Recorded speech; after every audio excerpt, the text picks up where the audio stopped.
Bidadi township ಬಗ್ಗೆನೂ ಕೂಲಂಕುಷವಾಗಿ ಚರ್ಚೆ ಮಾಡಿದ್ದೇವೆ ಅಂತ ಜೆಡಿಎಸ್ ಶಾಸಕಾಂಗ ಪಕ್ಷದ ನಾಯಕ ಸುರೇಶ್ ಬಾಬು ಹೇಳಿದ್ದಾರೆ. ನೈಸ್ ರಸ್ತೆ ಯೋಜನೆಯಲ್ಲಿ ಅಕ್ರಮದ ಬಗ್ಗೆಯೂ ಚರ್ಚೆ ನಡೆಸಿದ್ದೇವೆ. ಬಿಡದಿ ಟೌನ್ಶಿಪ್ ನಿರ್ಮಾಣ ವಿರೋಧಿಸಿ ಇವತ್ತು ಕೂಡ ಇದೇ ರೀತಿ ಹೋರಾಟ ಇರುತ್ತೆ ಅಂತ ಹೇಳಿದ್ರು. ಇಂದಿನ ಪ್ರತಿಭಟನೆಯಲ್ಲಿ ಆಧಾರ್ ಕಾರ್ಡ್ ಸಮೇತ ಸ್ಥಳೀಯ ರೈತರು ಪ್ರತಿಭಟನೆಯಲ್ಲಿ ಭಾಗಿಯಾಗ್ತಾ ಇದ್ದಾರೆ ಅಂತ ಹೇಳಿದ್ರು.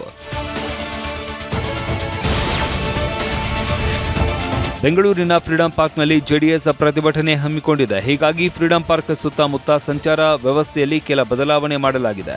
ಇವತ್ತು ಬೆಳಗ್ಗೆ 8 ಗಂಟೆಯಿಂದ ಸಂಜೆ 6 ಗಂಟೆಯವರೆಗೆ ಬದಲಾವಣೆ ಮಾಡಲಾಗಿದೆ.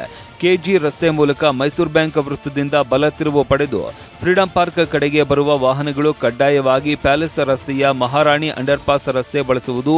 ಫ್ರೀಡಂ ಪಾರ್ಕ್ ಜಂಕ್ಷನ್ನಿಂದ ಕನಕದಾಸ ವೃತ್ತ ಕಡೆಗೆ ಬರುವ ಮತ್ತು ಹೋಗುವ ವಾಹನಗಳ ಸಂಚಾರಕ್ಕೆ ನಿರ್ಬಂಧ ವಿಧಿಸಲಾಗಿದೆ. ಕೋಡೆ ಜಂಕ್ಷನ್ ಕಡೆಯಿಂದ ಕೆಆರ್ ಸರ್ಕಲ್ ಕಡೆಗೆ ಹೋಗುವ ವಾಹನ ಸವಾರರು ವಾಹನದ ದಟ್ಟಣೆಯನ್ನು ತಡೆಗಟ್ಟುವುದಕ್ಕೆ ಹಳೆ ಜೆಡಿಎಸ್ ಕಚೇರಿ ರಸ್ತೆಯನ್ನ ಬಳಸಬಹುದಾಗಿದೆ.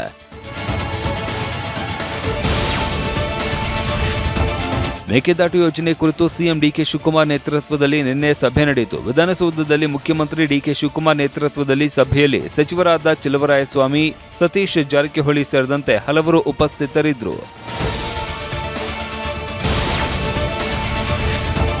ನೈಸ್ ರಸ್ತೆ ವಿಚಾರವಾಗಿ ಅಧಿಕಾರಿಗಳೊಂದಿಗೆ ಸಿಎಂ ಡಿಕೆ ಶಿವಕುಮಾರ್ ಸಭೆ ನಡೆಸಿದ್ರು. ವಿಧಾನಸೌಧದಲ್ಲಿ ಹಿರಿಯ ಅಧಿಕಾರಿಗಳ ಜೊತೆ ಸಭೆ ನಡೆಸಿದ್ರು.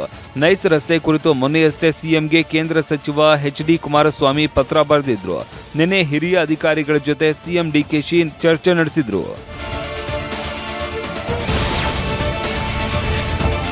ರಾಜ್ಯದ ಪ್ರತಿ ಜಿಲ್ಲೆಯಲ್ಲಿ ತಲಾ 50,000 ನಿವೇಶನ ಹಂಚಿಕೆ ಮಾಡಲಾಗುವುದು ಅಂತ ಕಂದಾಯ ಸಚಿವ ಮತ್ತು ಡಿಸಿಎಂ ಡಾಕ್ಟರ್ ಜಿ ಪರಮೇಶ್ವರ್ ಹೇಳಿದ್ದಾರೆ.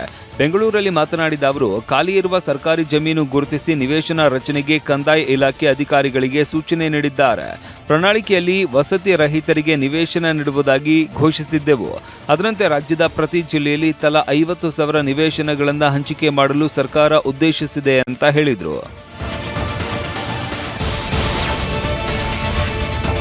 ಸಿದ್ದರಾಮಯ್ಯ ಅವರ ರಾಜಕೀಯ ಪಯಣದಲ್ಲಿ ಅಹಿಂದ ಸಮೀಕರಣವೇ ಅತ್ಯಂತ ಬಲಿಷ್ಠ ಅಸ್ತ್ರ. ಸಿಎಂ ಸ್ಥಾನದಿಂದ ಕೆಳಗಿಳಿದ ಬಳಿಕ ಸಿದ್ದರಾಮಯ್ಯ ಮತ್ತೆ ಅಹಿಂದ ಅಸ್ತ್ರ ಹೂಡುತ್ತಾರಾ ಎಂಬ ಪ್ರಶ್ನೆ ಶುರುವಾಗಿದೆ. ಒಂದು ವೇಳೆ ಸಿದ್ದರಾಮಯ್ಯ ರಾಜಕೀಯವಾಗಿ ಸೈಲೆಂಟ್ ಆಗದೆ ಹೀಗೆ ಪಕ್ಷದ ಒಳಗೆ ಅಹಿಂದ ಬಣ ಮುಂದುವರಿಸಿದ್ರೆ ಅದು ಪಕ್ಷದ ಆಂತರಿಕ ಹಾಗೂ ನಾಯಕತ್ವದ ಸಂಘರ್ಷವನ್ನ ತೀವ್ರಗೊಳಿಸಲಿದೆ. ಅಷ್ಟೇ ಅಲ್ಲದೆ ಪ್ರತ್ಯೇಕ ಅಹಿಂದ ರಾಜಕಾರಣ ಅತಿಯಾದ ಮುನ್ನೆಲೆಗೆ ಬಂದರೆ ಲಿಂಗಾಯತ ಮತ್ತು ಒಕ್ಕಲಿಗ ಸಮುದಾಯಗಳು ಒಂದಾಗಿ ಕಾಂಗ್ರೆಸ್ಗೆ ತಿರುಗೇಟು ನೀಡಬಹುದು.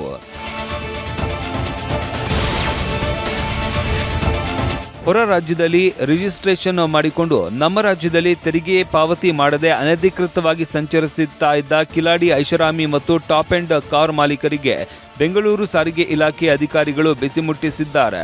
ಪಾಂಡಿಚೇರಿ, ತಮಿಳುನಾಡು, ನಾಗಾಲ್ಯಾಂಡ್, ಉತ್ತರ ಪ್ರದೇಶ, ಮಹಾರಾಷ್ಟ್ರ, ಗೋವಾ, ಗುಜರಾತ್, ಉತ್ತರಾಖಂಡ, ಹರಿಯಾಣದ Audi, Benz, Tata Harrier, Mahindra Scorpio ಸೇರಿದಂತೆ 200ಕ್ಕೂ ಹೆಚ್ಚು ಕಾರ್ಗಳನ್ನು ಸೀಸ್ ಮಾಡಿ ಇದರಿಂದ 3 ಕೋಟಿ ದಂಡ ವಸೂಲಿ ಮಾಡಿದ್ದಾರೆ.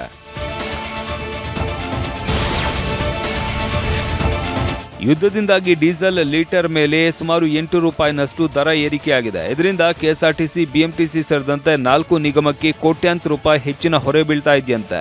ಹಾಗಾಗಿ ಟಿಕೆಟ್ ದರ ಏರಿಕೆಗೆ ಗ್ರೀನ್ ಸಿಗ್ನಲ್ ನೀಡುವಂತೆ ಸಿಎಂ ಬಳಿ 4 ನಿಗಮಗಳು ಮನವಿ ಮಾಡಿವೆ. ಕೆಎಸ್ಆರ್ಟಿಸಿ 33%, ಬಿಎಂಟಿಸಿ 44% ಟಿಕೆಟ್ ದರ ಏರಿಕೆಗೆ ಮನವಿ ಮಾಡಿದೆ ಎನ್ನಲಾಗಿದೆ. ಟಿಕೆಟ್ ದರ ನಿಗದಿ ಮಾಡೋದಕ್ಕೆ ಈಗಾಗಲೇ ರಾಜ್ಯ ಸರ್ಕಾರ ಸಮಿತಿ ರಚನೆ ಮಾಡಿದ್ದು, ದರ ನಿಗದಿ ಸಮಿತಿ ಅಧ್ಯಕ್ಷ ಅತುಲ್ ತಿವಾರಿ ಅಂಡ್ ಟೀಮ್ ಈಗಾಗಲೇ ಕೆಎಸ್ಆರ್ಟಿಸಿ, ಬಿಎಂಟಿಸಿ ಸೇರಿದಂತೆ 4 ನಿಗಮಕ್ಕೂ ಭೇಟಿ ನೀಡಿ ಮಾಹಿತಿ ಪಡೆದಿದ್ದಾರೆ. ದರ ನಿಗದಿ ಸಮಿತಿ ರಿಪೋರ್ಟ್ ಕೊಟ್ಟ ಬಳಿಕ ಸಿಎಂ ಗಮನಕ್ಕೆ ತಂದು ದರ ಏರಿಕೆ ಬಗ್ಗೆ ತೀರ್ಮಾನ ಮಾಡಲಾಗುತ್ತೆ.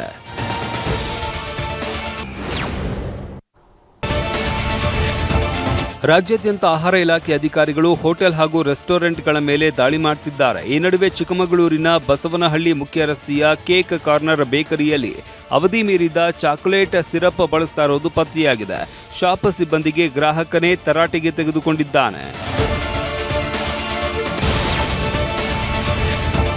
ಶ್ರೀ ಕೇದಾರ ಪೀಠದ ಕೇದಾರನಾಥೇಶ್ವರ ಸ್ವಾಮಿಯ ಪ್ರಧಾನ ಅರ್ಚಕರಾದ ಶ್ರೀ ಗುರುಲಿಂಗಯ್ಯ ದುಂಡಯ್ಯ ಹಿರೇಮಠರವರು ನಿನ್ನೆ ಲಿಂಗೈಕ್ಯರಾಗಿದ್ದಾರೆ. ಅನಾರೋಗ್ಯದಿಂದ ಬಳಲ್ತಾ ಇದ್ದಂತಹ ಗುರುಲಿಂಗಯ್ಯನವರು ರಾತ್ರಿ ಶಿವೈಕ್ಯರಾಗಿದ್ದು ಅಪಾರ ಭಕ್ತ ವೃಂದವನ್ನ ಅಗಲಿದ್ದಾರೆ. ಬೆಳಗಾವಿ ಜಿಲ್ಲೆಯ ಚಿಕ್ಕಬಾಗೇವಾಡಿ ಗ್ರಾಮದ ಗುರುಲಿಂಗಯ್ಯನವರು ಶ್ರೀ 1800 ಜಗದ್ಗುರು ಶಾಂತಲಿಂಗ ಶಿವಾಚಾರ್ಯರ ಪರಮ ಶಿಷ್ಯರಾಗಿದ್ದರು. ಅವರ ಅನುಗ್ರಹದಿಂದ ಕೇದಾರನಾಥನ ಅರ್ಚಕರಾಗಿ ಸತತ 51 ವರ್ಷಗಳ ಕಾಲ ಕೇದಾರನಾಥನ ಸೇವೆ ಸಲ್ಲಿಸಿದ್ದಾರೆ. ಶ್ರೀಗಳ ಅಂತ್ಯ ಸಂಸ್ಕಾರವು ಇಂದು ಸಂಜೆ 4 ಗಂಟೆಗೆ ಸ್ವಗ್ರಾಮದಲ್ಲಿ ಮಠಾಧೀಶರ ಪುಣ್ಯ ಸಾರಥ್ಯದಲ್ಲಿ ನೆರವೇರಲಿದೆ.